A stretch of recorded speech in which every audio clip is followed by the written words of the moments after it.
चलिए बेटा करते हैं स्टार्ट। आज हम स्टार्ट कर रहे हैं सेक्शन नंबर 134। सेक्शन नंबर 134 जो बेसिकली सारी बात करेगा बोर्ड रिपोर्ट के बारे में। बोर्ड रिपोर्ट क्या होती है? बोर्ड रिपोर्ट को बनाता कौन है? Board of director. सर इसके कंटेंट क्या होते हैं? कंटेंट क्या होते हैं? क्या पूरे साल में, पूरे साल के अंदर बोर्ड ऑफ डायरेक्टर ने क्या अपनी रिस्पॉन्सिबिलिटी को पूरा किया? उनकी रिस्पॉन्सिबिलिटी किस किस काम के बारे में, उसके कंटेंट का हम जिक्र करेंगे। तो अल्टीमेटली ये बोर्ड ऑफ डायरेक्टर का परफॉर्मेंस मेजरमेंट है। ये बोर्ड ऑफ डायरेक्टर का परफॉर्मेंस मेजरमेंट है कि क्या उन्होंने सही काम किया या नहीं किया। परफॉर्मेंस मेजरमेंट किसका? बोर्ड ऑफ डायरेक्टर का। सर क्या ये आम लोगों को बताया जाता है? बिल्कुल। जब आपकी फाइनेंशियल स्टेटमेंट इशू की जाती है, जब आपकी फाइनेंशियल स्टेटमेंट इशू की जाती है, balance sheet, profit and loss account, notes to account, fund flow statement और statement of changes in equity, इनके साथ एक रिपोर्ट अटैच की जाती है जिसका नाम है बोर्ड रिपोर्ट। बोर्ड रिपोर्ट जिसके पास जाएगी बैलेंस शीट, उसके पास जाएगी बोर्ड रिपोर्ट भी। आज शेयर होल्डर, स्टेक होल्डर ये जानना चाहता है क्या मेरा बोर्ड ऑफ डायरेक्टर सही तरीके से काम कर रहा है या नहीं कर रहा। इसलिए मैं कह सकता हूं सबसे जरूरी रिपोर्ट बोर्ड की परफॉर्मेंस की चेक करने के लिए क्या होती है? बोर्ड रिपोर्ट होती है। पेपर में क्या क्वेश्चन आएगा? फ्लैट क्वेश्चन आएगा, घुमा के नहीं आ सकता। एक बात, क्वेश्चन क्या आ सकता है? यहां से दो क्वेश्चन बनेंगे। या तो वो कंटेंट पूछेगा पूरी बोर्ड रिपोर्ट के, discuss in brief the content of board report. Board report के क्या क्या कंटेंट होते हैं? बोर्ड रिपोर्ट के अंदर एक और रिपोर्ट होती है, बोर्ड रिपोर्ट के अंदर ही होती है, उसको बोलते हैं DRS. DRS, director responsibility statement. Director responsibility statement ये इसी का हिस्सा होती है। ये DRS report, director responsibility statement, अलग से नहीं होती, ये बोर्ड रिपोर्ट का ही पार्ट होती है। पर एग्जामिनर की मर्जी होती है, वो आपसे पूरे बोर्ड के कंटेंट भी पूछ सकता है बोर्ड रिपोर्ट के, या वो अकेला आपसे डायरेक्टर रिस्पॉन्सिबिलिटी स्टेटमेंट के कंटेंट भी पूछ सकता है। तो दो ही क्वेश्चन यहां से बनते हैं। क्वेश्चन नंबर 1 बोर्ड रिपोर्ट के कंटेंट बताओ, और question number 2 director responsibility statement के कंटेंट बताओ। ये मैं आप लोगों को बता चुका हूं। जिसके पास फाइनेंशियल स्टेटमेंट जाती है उसी के साथ एक चीज अटैच कर दी जाती है, अटैच जोड़ के दी जाती है। क्या? Board report. बोर्ड रिपोर्ट क्या है? बोर्ड ऑफ डायरेक्टर की परफॉर्मेंस का कार्ड है। परफॉर्मेंस जैसे स्कूल से बेटा बच्चे का रिपोर्ट कार्ड जारी होता है कि बच्चे ने पूरे साल में क्या किया नहीं किया, ऐसे ही बोर्ड रिपोर्ट भी एक परफॉर्मेंस कार्ड है। किसका? बोर्ड ऑफ डायरेक्टर का, कि पूरे साल में बोर्ड ऑफ डायरेक्टर ने क्या किया है और क्या नहीं किया है। क्या आपको यहां तक की बात समझ में आ गई? और सेक्शन का नाम है 134। फटाफट बोलो, यहां तक की बात क्लियर है? बहुत बढ़िया।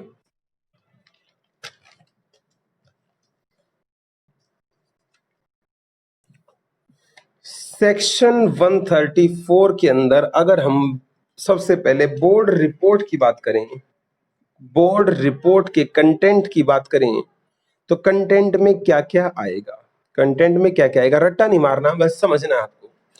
पूरे साल में बोर्ड ऑफ डायरेक्टर ने क्या किया क्या नहीं किया, उसके कुछ कंटेंट हम यहाँ लिखेंगे। सीरियल वाइज जरूरी ही नहीं लिखने की, आप रिकॉल करते रहना कि बोर्ड ऑफ डायरेक्टर सोचो कि कंपनी के अंदर क्या क्या काम करता होगा जी। बोर्ड ऑफ डायरेक्टर ने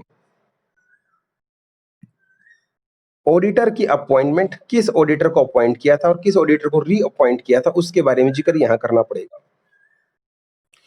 पूरे साल के अंदर कितने डायरेक्टर नए लगे, कितने हटाए, उनका जिक्र यहां पे करना पड़ेगा। पूरे साल में कितना लोन एंड एडवांसेस, कितने loan and advances board of director ने दिए और लिए, उसका जिक्र बोर्ड रिपोर्ट में करना पड़ेगा।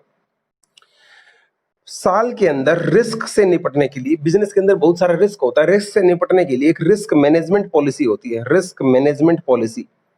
उस पॉलिसी का जिक्र इनको करना पड़ेगा बोर्ड रिपोर्ट के अंदर कि बोर्ड ने क्या रिस्क मैनेजमेंट पॉलिसी बनाई या नहीं बनाई।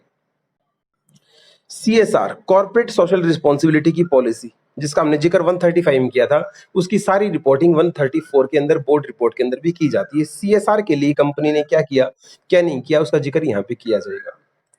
पूरे साल में डिविडेंड में कितना पैसा रखा गया, डिविडेंड में सॉरी कितना बांटा गया, और रिजर्व में कितना पैसा ट्रांसफर किया गया, रिजर्व में कितना रखा गया, और डिविडेंड में कितना बांटा गया, इसका जिक्र भी बोर्ड रिपोर्ट के अंदर करना होता है। मटेरियल कौन से इवेंट कंपनी के हुए हैं? मटेरियल इवेंट बोले मैंने, वो घटनाएं जिनसे कंपनी बड़े लेवल पे इफेक्ट होती है, अफेक्ट होती है, उनका जिक्र यहां पे करना पड़ेगा। जी सर। मोटा मोटा कंपनी के स्टेट ऑफ अफेयर, कंपनी की जो अफेयर्स हैं, अफेयर समझते हैं, कंपनी का मोटा मोटा काम क्या रहा, वो ग्रोथ में गई है, डिक्लाइन में आई है, उसका जिक्र भी यहां पे करना पड़ेगा।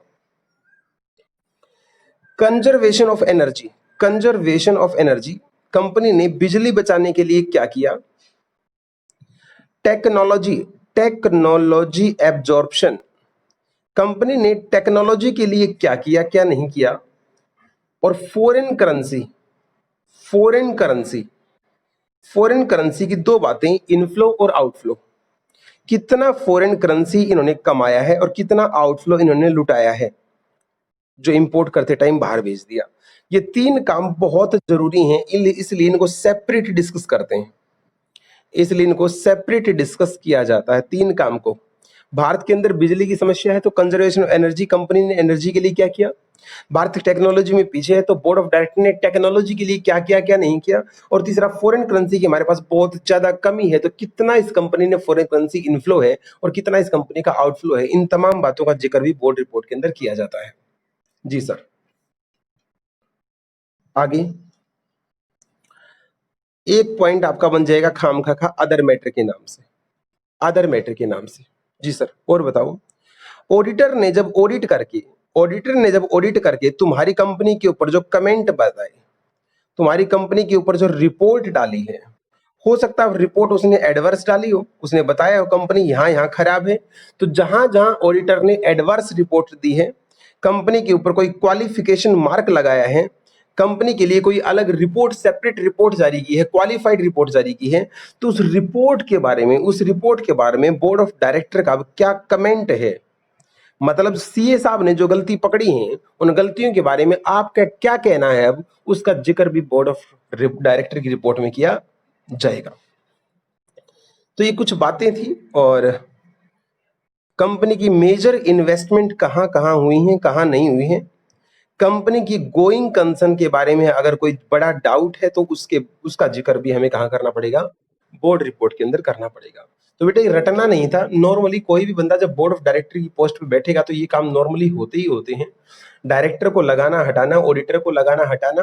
कंपनी ने रिस्क को मैनेज करने के लिए बोर्ड ऑफ डायरेक्टर ने क्या किया, कंपनी की सीएसआर पॉलिसी कैसी थी, कितना पैसा डिविडेंड में बांटा गया, कितना पैसा रिजर्व में रखा गया, मटेरियल इवेंट कौन से कंपनी के हुए हैं, कंपनी का स्टेट ऑफ अफेयर्स कैसा गया है, कंपनी ने एनर्जी बचाने के लिए क्या किया, कंपनी ने टेक्नोलॉजी के लिए क्या किया, फॉरेन करेंसी का इनफ्लो आउटफ्लो का जिक्र आपको करना पड़ेगा। अदर मैटर लिख के, इसमें कुछ छोटे छोटे छोटे मैटर होते हैं जो थोड़े से इरेलीवेंट होते हैं, उसको हम काट देंगे। ऑडिटर ने जो कमेंट लगाया था उसके ऊपर आपने क्या प्रतिक्रिया दी है, और कंपनी की मेजर इन्वेस्टमेंट कहाँ है, कंपनी गोइंग कंसर्न है या नहीं है, इस टाइप की बातों का जिक्र किया जाता है बोर्ड रिपोर्ट में। और एक लास्ट कंटेंट तो हमने छोड़ ही दिया, डीआरएस, डायरेक्टर की responsibility statement, director responsibility statement, ये भी पार्ट होती है किसका? बोर्ड रिपोर्ट का ही। अब इसको हम अलग से डील करेंगे, इसको अलग से डील करेंगे। फटाफट बताओ, क्या तुम्हें बोर्ड रिपोर्ट में क्या लिखा होता है उसका कुछ कुछ अंदाजा आया या नहीं? यस और नो? बोर्ड रिपोर्ट क्या होती है वो मैंने लास्ट पेज पे समझाया आपको। बोर्ड रिपोर्ट होती क्या है, सेक्शन क्या होता है, मैंने लास्ट पेज पे समझाया। बोर्ड रिपोर्ट के कंटेंट मैंने आप लोगों को यहां कराई। अब मैं आपको कराऊंगा डायरेक्टर रिस्पॉन्सिबिलिटी स्टेटमेंट के कंटेंट, डायरेक्टर रिस्पॉन्सिबिलिटी स्टेटमेंट के कंटेंट चलेगा, उनको भी कर लेते हैं एक बार। ये भी उतना ही इंपॉर्टेंट है जितना बोर्ड रिपोर्ट के कंटेंट इंपॉर्टेंट है। डीआरएस, डायरेक्टर रिस्पॉन्सिबिलिटी स्टेटमेंट के कंटेंट आपसे पेपर में पूछे जा सकते हैं। डायरेक्टर ने अपनी रिस्पॉन्सिबिलिटी को निभाया या नहीं निभाया, उनकी रिस्पॉन्सिबिलिटी किन चीजों के लिए होती है? पहली, क्या उन्होंने एप्लीकेबल, क्या उन्होंने एप्लीकेबल अकाउंटिंग स्टैंडर्ड को फॉलो किया? अकाउंटिंग स्टैंडर्ड्स, ए को पकड़ लेना यहां पे, अकाउंटिंग स्टैंडर्ड्स को फॉलो किया या नहीं किया। दूसरा, क्या उन्होंने एप्लीकेबल अकाउंटिंग पॉलिसी को फॉलो किया? अकाउंट्स बनाते टाइम अकाउंटिंग पॉलिसी, और जब जब अकाउंटिंग पॉलिसी का जिक्र आएगा उसके साथ एक वर्ड आपको अटैच कर देना है, क्या अकाउंटिंग पॉलिसी को कंसिस्टेंटली अप्लाई किया गया या नहीं किया गया, कंसिस्टेंटली अप्लाई किया या नहीं किया। एक ए से अकाउंटिंग स्टैंडर्ड, एक ए से अकाउंटिंग पॉलिसी।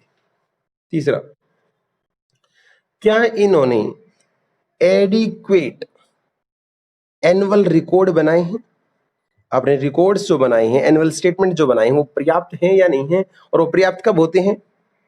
क्या इन्होंने सेफ गार्डिंग ऑफ एसेट किया है, क्या अपनी एसेट को सुरक्षित रखा है या नहीं रहा है, सेफ गार्डिंग ऑफ एसेट। और जितनी भी गलतियां हैं कंपनी के अंदर, जो एरर्स हैं, एरर्स और फ्रॉड हैं, उनको प्रिवेंशन के लिए, उनके डिटेक्शन के लिए और उनके करेक्शन के लिए क्या बोर्ड ऑफ डायरेक्टर काम कर रहा है, नहीं कर रहा। अगर ये काम करते हैं तो इसको बोलते हैं एडिक्वेट रिकॉर्ड, पर्याप्त रिकॉर्ड बनाना। एक ए से एडिक्वेट एनुअल रिकॉर्ड, एक ए से अकाउंटिंग पॉलिसी, एक ए से अकाउंटिंग स्टैंडर्ड। जी सर, अब ध्यान से सुनना। क्या कंपनी के ऊपर, क्या बोर्ड ऑफ डायरेक्टर ने एप्लीकेबल लॉज एंड, ए से एप्लीकेबल लॉज एंड रेगुलेशन, जितने भी कंपनी के ऊपर लॉज एंड रेगुलेशन लगते थे, क्या उन सब को कंपनी ने, बोर्ड ऑफ डायरेक्टर ने फॉलो किया है या नहीं किया। नहीं किया तो क्या लगी होगी, पेनल्टी लगी होगी। पांचवा पॉइंट, अगर लिस्टेड कंपनी है, ध्यान से सुनिएगा, ये पॉइंट मैं बोल रहा हूं लिस्टेड कंपनी के लिए। अगर कंपनी लिस्टेड है तो उसके ऊपर आईएफसी लगता है, IFC, internal financial control. Internal, IFC की फुल फॉर्म क्या बेटा, internal financial control, internal financial control. In case of listed company, क्या बोर्ड ऑफ डायरेक्टर ने इंटरनल फाइनेंशियल कंट्रोल लगाए हैं या नहीं लगाए हैं, ये भी आपको चेक करना पड़ेगा। और सबसे last, company going concern, company के जो अकाउंट्स हैं, कंपनी के जो अकाउंट्स हैं वो एक एजम्पशन के, A for assumption, A for assumption, एक एजम्पशन के आधार पर बनाए जाते हैं। क्या, गोइंग कंसर्न, क्या कंपनी के अकाउंट्स गोइंग कंसर्न एजम्पशन के अकॉर्डिंग बनाए हैं या नहीं बनाए हैं। बेटा ये 5 या 6 ही कंटेंट हैं किसके, डायरेक्टर रिस्पॉन्सिबिलिटी स्टेटमेंट के।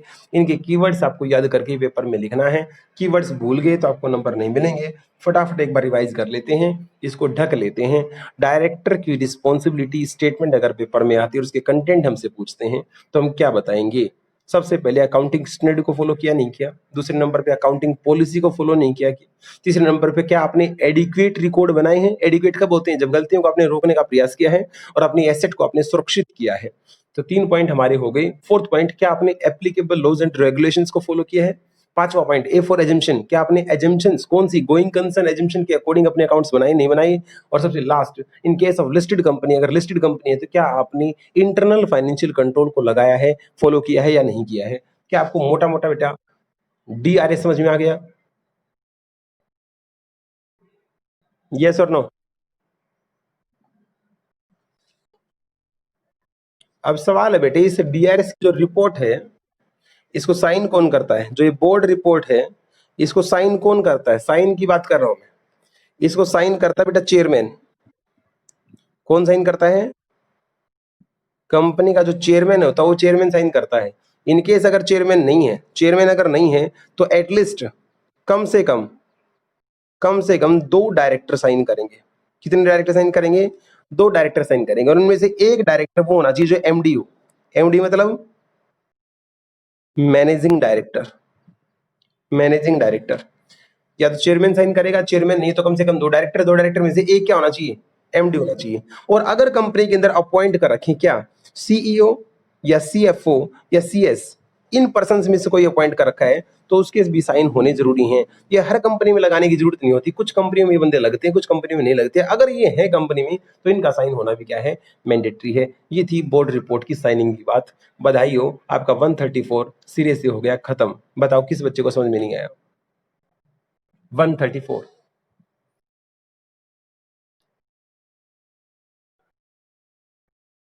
क्या मैं मान लूं सबको समझ में आ गया। और कल जो मैंने बताया था उसको आज एक बार स्टडी मैच से मैं मैच करवा देता हूं, एक बार पूरा रिवाइज कर लेते हैं, फिर हमारा ये चैप्टर खत्म हो जाएगा। फिर हमें अदर लॉ स्टार्ट करना है। अदर लॉ के अंदर 4 टॉपिक हैं आपके। अदर लॉ के अंदर 4 टॉपिक हैं, 2 तो बहुत छोटे छोटे हैं, 2 थोड़े से बड़े हैं। छोटे टॉपिक का नाम क्या है? एक का interpretation of statute, IOS, interpretation of statute, paper में 4 से 5 नंबर का आएगा। एक टॉपिक का नाम है जनरल क्लॉज एक्ट, ये भी पेपर में 4 से 5 नंबर का आता है, इससे ज्यादा की वेटेज का आते ही नहीं है। अदर लॉज में 2 एक्ट हैं, इंटरप्रिटेशन ऑफ स्टैट्यूट 4 से 5 नंबर का, जनरल क्लॉज एक्ट 4 से 5 नंबर का। सर और क्या आएगा हमारा? एक आएगा बेटा कॉन्ट्रैक्ट एक्ट, एक सेकेंड,